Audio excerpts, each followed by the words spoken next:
Halo, teman-teman yang suka belajar segala sesuatu yang positif, bisa subscribe atau follow channel kita ya. Kali ini kita belajar dari rangkuman buku The Power of Habit dari Charles Duhigg. Video ini juga bisa Anda simpan ya, jadi Anda bisa dengar lagi di lain waktu. The Power of Habit, tahun 2012, menjelaskan betapa pentingnya peran kebiasaan dalam kehidupan kita, baik kebiasaan baik, seperti menyikat gigi dan berolahraga, maupun kebiasaan buruk, seperti merokok. Dipenuhi dengan temuan-temuan berbasis penelitian dan anekdot-anekdot yang menarik, The Power of Habit tidak hanya menjelaskan dengan tepat bagaimana kebiasaan terbentuk, namun juga memberikan tips-tips yang mudah untuk mengubah kebiasaan, baik di tingkat individu maupun organisasi. Pendahuluan. Belajarlah untuk menerapkan kebiasaan yang Anda inginkan atau meninggalkan kebiasaan yang Anda tidak inginkan. Anda telah membuat keputusan, tidak ada lagi rokok. Atau mungkin, tidak ada lagi junk food. Selama beberapa minggu, semuanya berjalan lancar. Anda bangga pada diri sendiri. Tapi kemudian, suatu hari, keinginan itu tiba-tiba menguasai Anda dan sebelum Anda menyadarinya, Anda sudah kembali ke kebiasaan lama Anda. Kedengarannya tidak asing? Jika ya, Anda sudah tahu kekuatan dari kebiasaan. Tapi dari mana kekuatan kebiasaan itu berasal? Seperti yang akan Anda lihat dalam sekejap, kebiasaan masuk jauh ke dalam otak dan jiwa manusia dan memengaruhi kehidupan kita dengan berbagai cara. Dan meskipun kebiasaan membuat hidup kita jauh lebih mudah, bayangkan saja jika Anda harus memikirkan cara membuka pintu setiap kali Anda menemukannya. Namun kebiasaan juga dapat menyebabkan masalah dan bahkan menghancurkan hidup manusia. Untungnya, dengan mempelajari cara kerja kebiasaan, Anda dapat mulai mengatasi kekuatannya. Jadi, mari kita selami dunia kebiasaan. Poin pertama. Kebiasaan adalah putaran dari isyarat, lalu rutinitas, dan terakhir adalah hadiah. Ini pola dari kebiasaan. Pada tahun 1990-an, sekelompok peneliti di MIT mempelajari tikus untuk mempelajari lebih lanjut tentang bagaimana kebiasaan terbentuk di otak.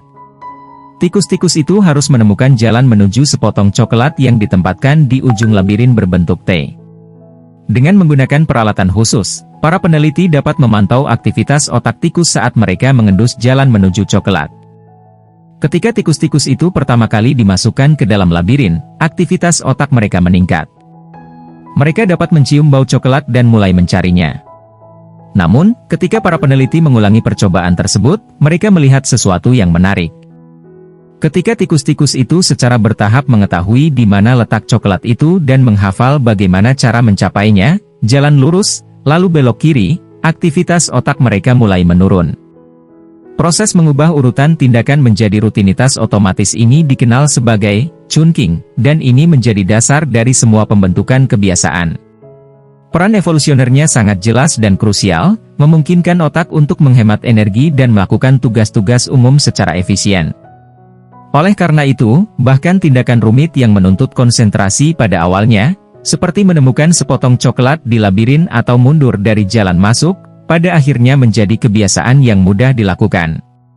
Faktanya, menurut sebuah makalah tahun 2006 oleh seorang peneliti di Duke University, sebanyak 40% tindakan yang kita lakukan setiap hari didasarkan pada kebiasaan.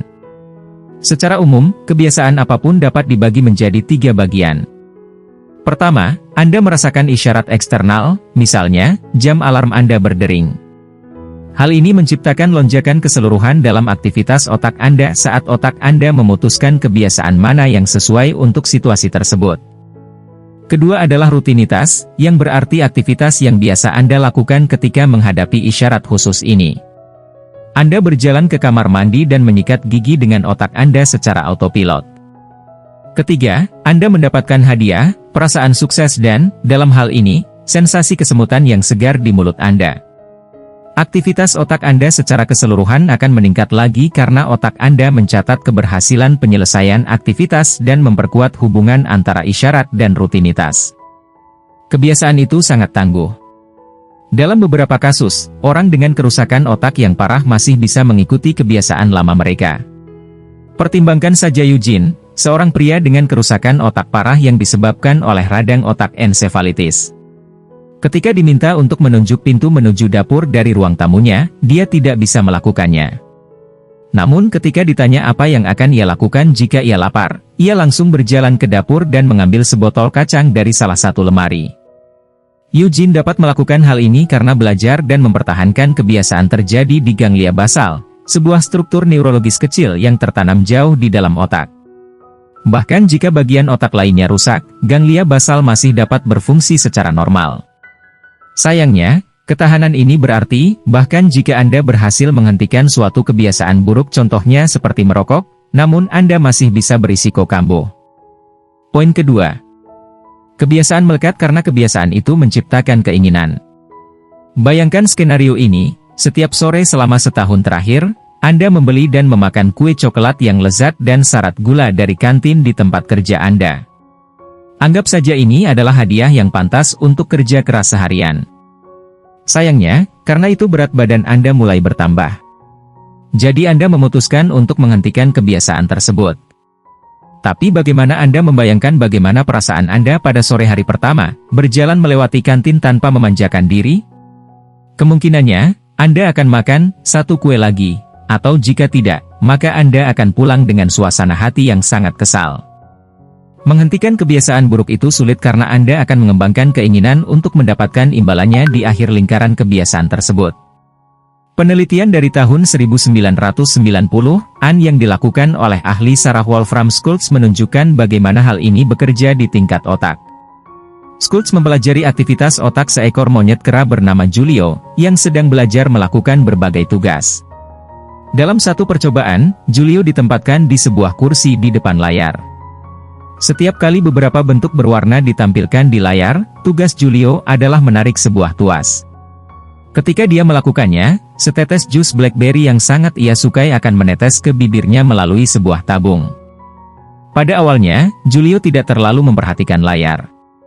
Tetapi ketika dia menarik tuas pada saat yang tepat, sehingga memicu hadiah jus blackberry, aktivitas otaknya melonjak, menunjukkan respons kesenangan yang kuat. Ketika Julio secara bertahap memahami hubungan antara melihat bentuk-bentuk di layar, menarik tuas dan mendapatkan jus blackberry, ia tidak hanya menatap layar, tapi Schultz memperhatikan bahwa, segera setelah bentuk-bentuk itu muncul, ada lonjakan aktivitas otak Julio yang mirip dengan ketika ia benar-benar menerima hadiah. Dengan kata lain, otaknya sudah mulai mengantisipasi hadiah tersebut. Antisipasi ini adalah dasar neurologis dari keinginan dan membantu menjelaskan mengapa kebiasaan begitu kuat. Schultz kemudian mengubah eksperimennya. Sekarang, saat Julio menarik tuas, tidak ada jus yang keluar. Dalam otak Julio, Schultz kini dapat mengamati pola-pola neurologis yang terkait dengan keinginan dan frustrasi. Julio menjadi murung ketika dia tidak mendapatkan hadiahnya, sama seperti Anda jika Anda tidak mendapatkan kue yang Anda sukai di penghujung hari. Kabar baiknya, keinginan juga dapat membentuk kebiasaan yang baik. Sebagai contoh, sebuah studi tahun 2002 dari New Mexico State University menunjukkan bahwa orang yang berhasil berolahraga secara teratur sebenarnya menginginkan sesuatu dari olahraga tersebut, baik itu aliran endorfin di otak, rasa puas, atau camilan yang mereka dapatkan setelahnya. Keinginan inilah yang memperkuat kebiasaan tersebut, karena isyarat dan penghargaan saja tidaklah cukup kuat. Mengingat kekuatan kebiasaan, tidak mengherankan jika perusahaan bekerja keras untuk memahami dan menciptakan keinginan tersebut pada konsumen. Pelopor taktik ini adalah Claude Hopkins, orang yang mempopulerkan pasta gigi Pepsodent ketika banyak merek pasta gigi lain yang gagal. Dia memberikan hadiah yang menciptakan keinginan, yaitu sensasi dingin dan kesemutan yang kita harapkan dari pasta gigi. Sensasi tersebut tidak hanya membuktikan bahwa produk tersebut berhasil di benak konsumen, namun juga menjadi hadiah nyata yang mulai konsum idam-idamkan.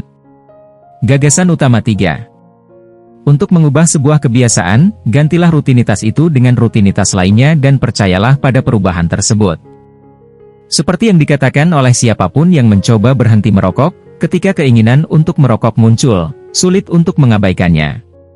Itulah mengapa aturan utama untuk berhenti dari kebiasaan apapun adalah, jangan mencoba menahan keinginan, alihkan saja. Dengan kata lain, Anda harus mempertahankan isyarat dan imbalan yang sama, tetapi ubahlah rutinitas yang muncul sebagai akibat dari keinginan tersebut. Beberapa penelitian terhadap mantan perokok menunjukkan bahwa, dengan mengidentifikasi isyarat dan imbalan di sekitar kebiasaan merokok mereka dan mengganti rutinitas tersebut dengan rutinitas yang memiliki imbalan serupa, seperti melakukan push-up, makan sepotong rokok nicorette, atau sekadar bersantai selama beberapa menit, peluang untuk tetap bebas dari asap rokok akan meningkat secara signifikan. Salah satu organisasi yang menggunakan metode ini dengan sangat baik adalah Alcoholics Anonymous, AA, yang mungkin telah membantu sebanyak 10 juta pecandu alkohol untuk mencapai ketenangan. AA meminta para pesertanya untuk menuliskan apa yang sebenarnya mereka dambakan dari minum alkohol. Biasanya, faktor-faktor seperti relaksasi dan persahabatan jauh lebih penting daripada keracunan yang sebenarnya. AA kemudian memberikan rutinitas baru yang dapat memenuhi hasrat tersebut, seperti pergi ke pertemuan dan berbicara dengan sponsor untuk mendapatkan teman. Idenya adalah untuk menggantikan minum dengan sesuatu yang tidak terlalu berbahaya. Namun, penelitian terhadap anggota A menunjukkan bahwa, meskipun metode ini bekerja dengan baik secara umum, itu saja tidak cukup. Pada awal tahun 2000-an, sekelompok peneliti di California Alcohol Research Group melihat pola yang berbeda dalam wawancara mereka dengan anggota A. Tanggapan yang sering muncul adalah bahwa metode penggantian kebiasaan berhasil dengan baik, tetapi, begitu peristiwa yang membuat stres terjadi, kebiasaan lama terlalu kuat untuk dilawan sehingga dilakukan lagi, walaupun tidak peduli berapa lama responden telah mengikuti program tersebut. Sebagai contoh, seorang pecandu alkohol yang baru pulih telah menjadi peminum alkohol kembali selama bertahun-tahun, semua dipicu oleh stres ketika ibunya meneleponnya dan mengatakan bahwa ia menderita kanker. Setelah menutup telepon, dia meninggalkan pekerjaannya dan langsung pergi ke bar, dan kemudian berkata, "Saya akan mabuk selama 2 tahun ke depan." Penelitian lebih lanjut menunjukkan bahwa mereka yang menolak kambuh dan tetap sadar seringkali mengandalkan keyakinan. Inilah sebabnya mengapa spiritualitas dan Tuhan menonjol dalam filosofi A. Namun, bukan hanya komponen religius itu sendiri yang membantu orang untuk tetap sadar. Percaya pada Tuhan juga membantu peserta percaya pada kemungkinan perubahan untuk diri mereka sendiri, yang membuat mereka lebih kuat dalam menghadapi peristiwa kehidupan yang penuh tekanan. Poin keempat. Perubahan dapat dicapai dengan berfokus pada kebiasaan-kebiasaan kunci dan mencapai kemenangan-kemenangan kecil. Ketika mantan birokrat pemerintah Paul O'Neill menjadi CEO perusahaan aluminium yang sedang sakit, Alcoa, pada tahun 1987, para investor merasa skeptis. Dan O'Neill tidak memperbaiki keadaan ketika dalam sebuah pertemuan dengan investor di sebuah hotel mewah di Manhattan, dia menyatakan bahwa, daripada berfokus pada keuntungan dan pendapatan, dia berniat menjadikan keselamatan di tempat kerja sebagai prioritas utamanya. Seorang investor segera menelepon kliennya dan berkata, Dewan Direksi menempatkan seorang hippie gila sebagai pimpinan dan dia akan membunuh perusahaan. O'Neill mencoba menjelaskan alasannya kepada para investor yang kurang peduli tersebut. O'Neill tahu bahwa kebiasaan itu ada di dalam organisasi. Dan dia tahu bahwa mengubah arah organisasi adalah masalah mengubah kebiasaannya, yang merupakan hal yang diperlukan untuk perubahan yang nyata. Dia juga sadar bahwa tidak semua kebiasaan itu sama. Beberapa kebiasaan, yang dikenal sebagai kebiasaan kunci, lebih penting daripada yang lain karena dengan mematuhinya akan menciptakan efek positif yang merembet ke area lain.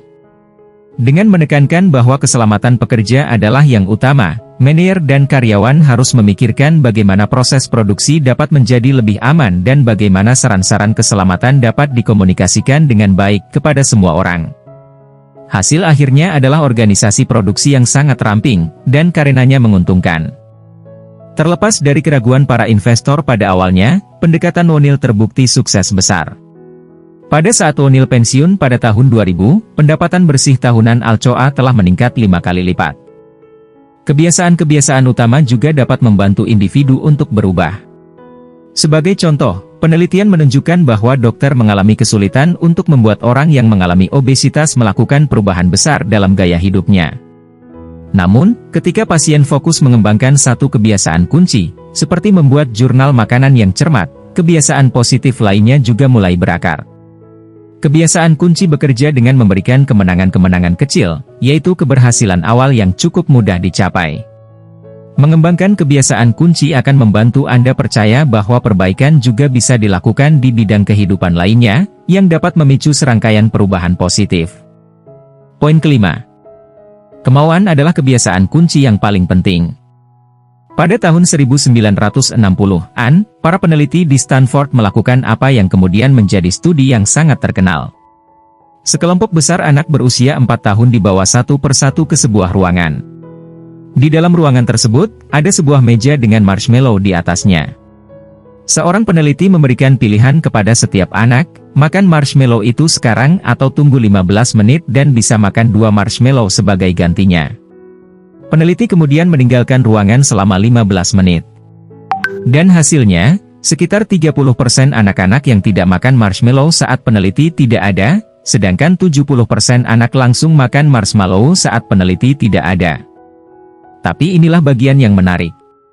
Ketika, bertahun-tahun kemudian, para peneliti melacak para peserta penelitian itu, yang sekarang sudah dewasa, mereka menemukan bahwa, anak yang memiliki kemauan tinggi untuk menunggu selama 15 menit penuh, rata-rata mendapatkan nilai terbaik di sekolah, lebih baik hidupnya secara rata-rata dan lebih kecil kemungkinannya untuk mengalami kecanduan narkoba.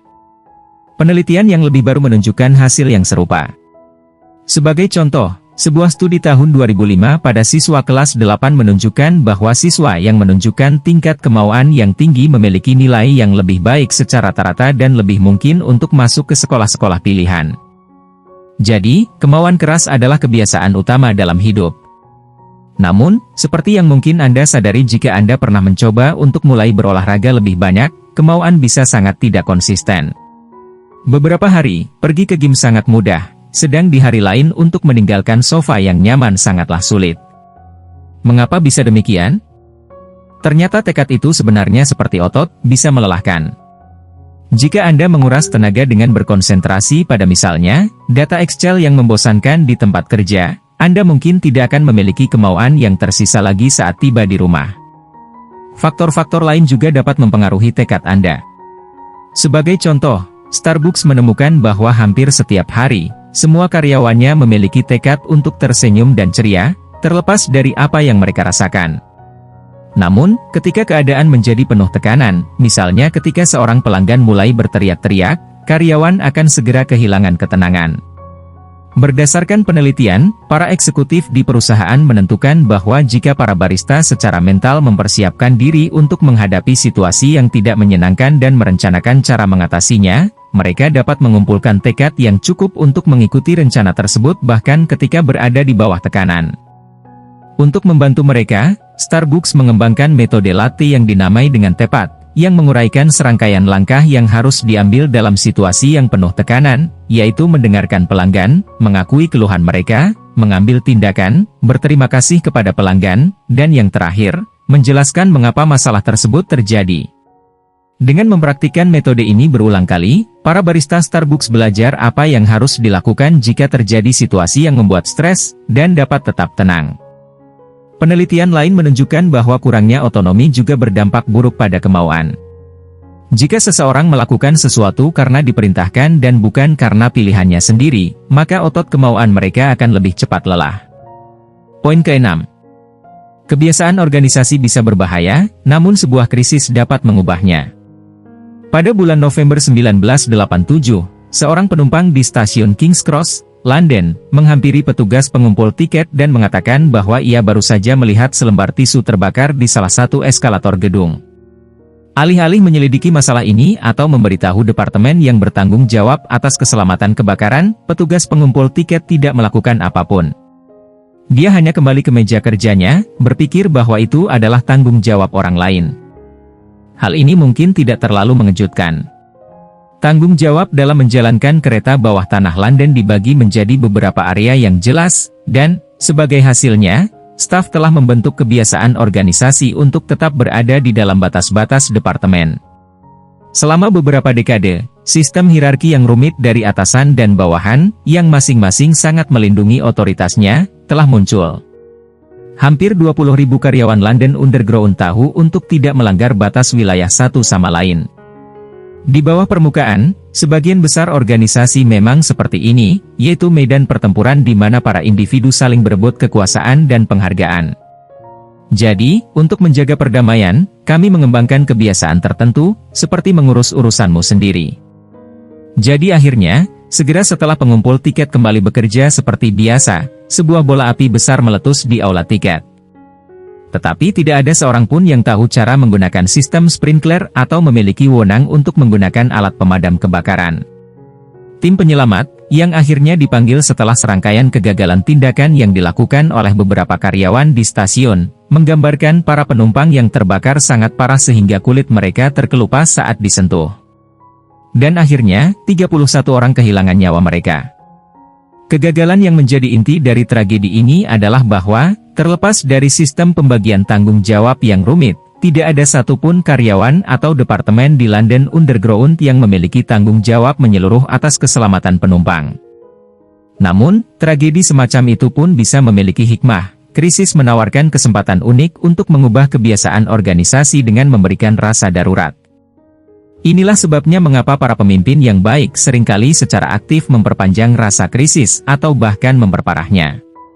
Dalam menyelidiki kebakaran stasiun King's Cross, penyelidik khusus Desmond Fennell menemukan bahwa banyak perubahan yang berpotensi menyelamatkan nyawa telah diusulkan beberapa tahun sebelumnya, namun tidak ada yang pernah diimplementasikan.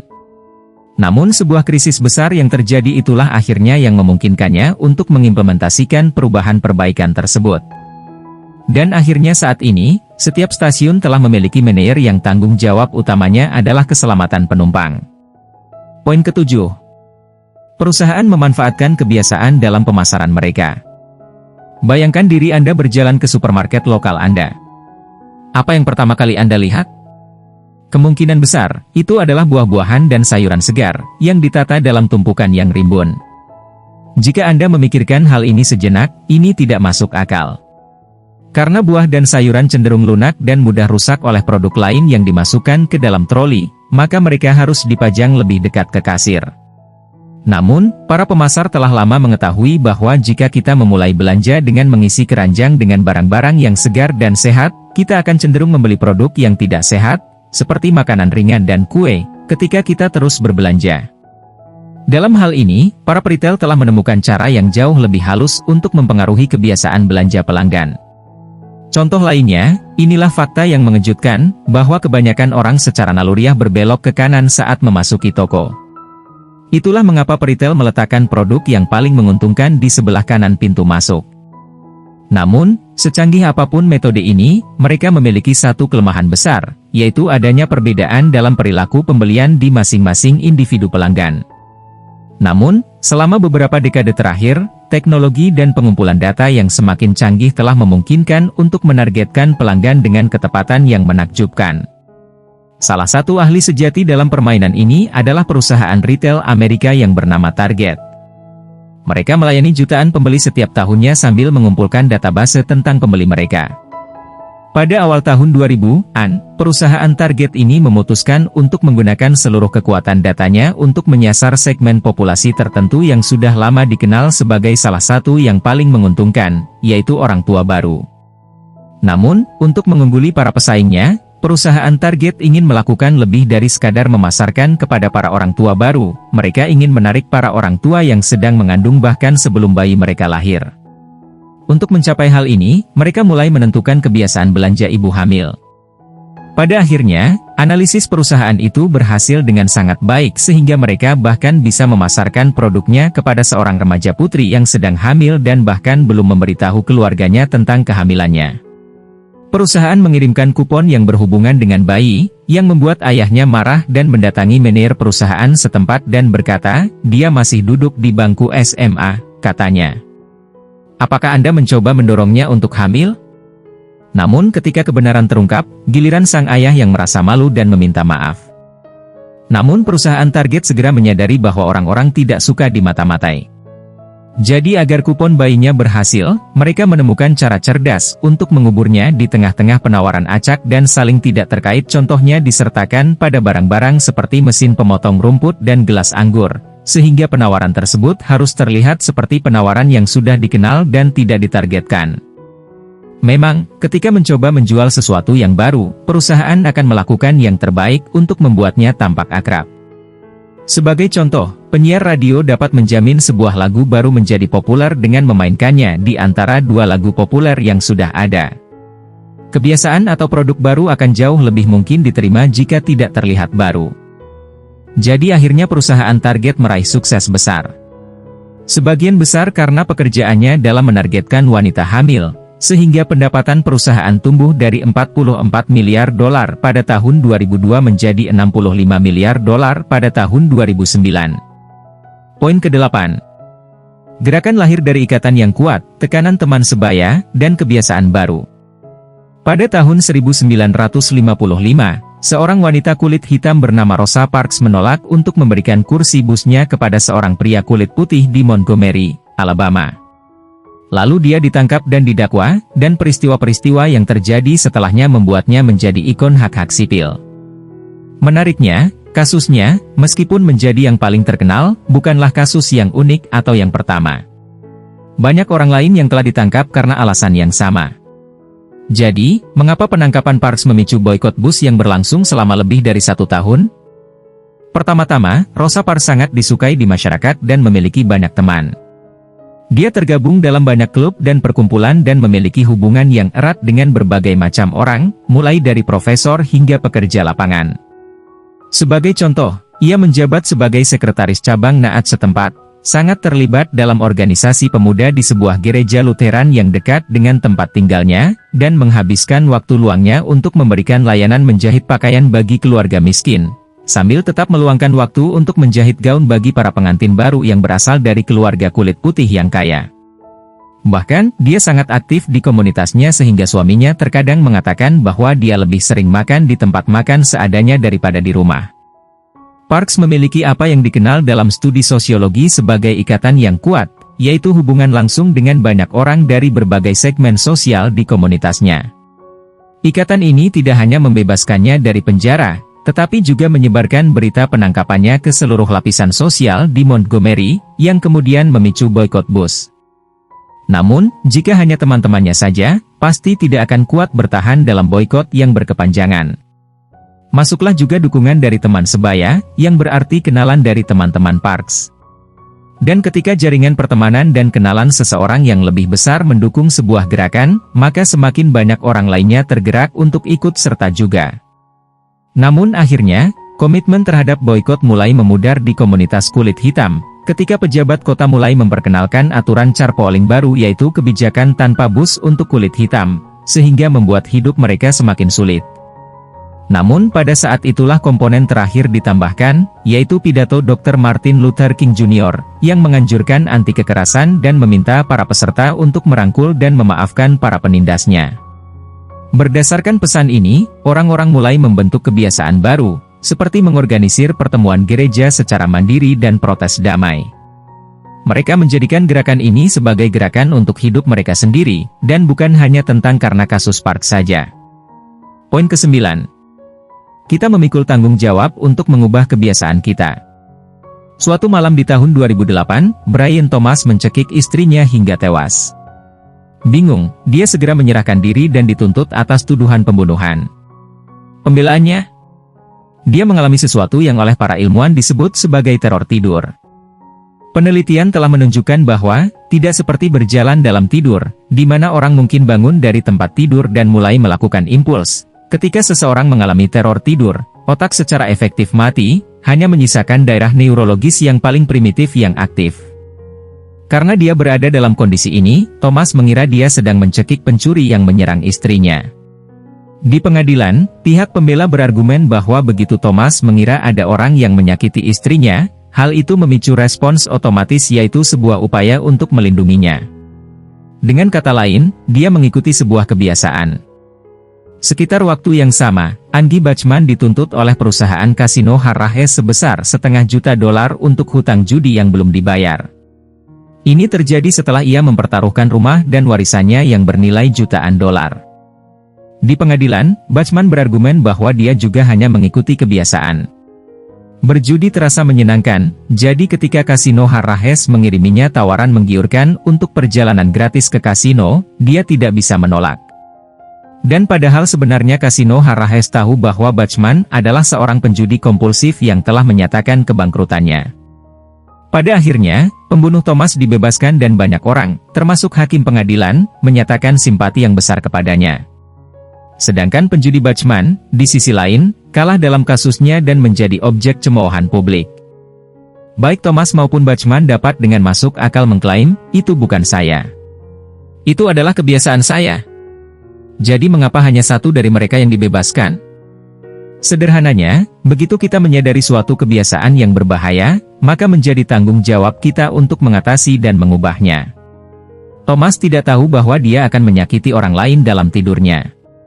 Namun, Bachmann tahu bahwa ia memiliki kebiasaan berjudi, dan bisa saja menghindari tawaran kasino hara dengan berpartisipasi dalam program pengecualian yang akan melarang perusahaan perjudian untuk memasarkan produknya kepadanya.